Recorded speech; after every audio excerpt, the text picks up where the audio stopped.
আসসালামু আলাইকুম। আমি আজকে বানাবো আমের টক মিষ্টি ঝাল চাটনি। কড়াতে কিছুটা পরিমাণে তেল দিয়ে দিলাম। কড়াইয়ে একটা আমি শুকনো লঙ্কা দিয়ে দিলাম আর অল্প পরিমাণে পাঁচফোড়ন দিয়ে দিলাম। এবার পাঁচফোড়নটা নাড়িয়ে চাড়িয়ে আম কাটাগুলো দিয়ে দিলাম।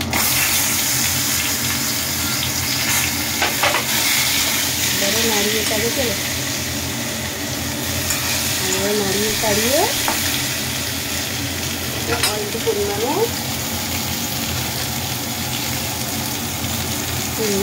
নুন দিয়ে দিলাম।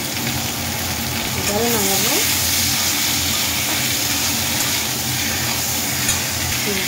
এবার তেজপাতা দিকে দিয়ে দিলাম, দিয়ে নেড়ে নাড়িয়ে একটু জল দিলাম।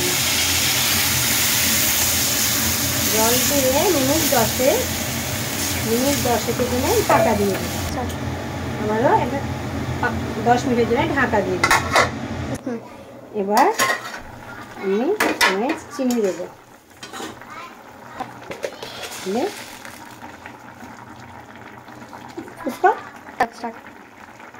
এবার আমি চিনি দিয়ে দিলাম, 3-4 চামচ চিনি দিলাম।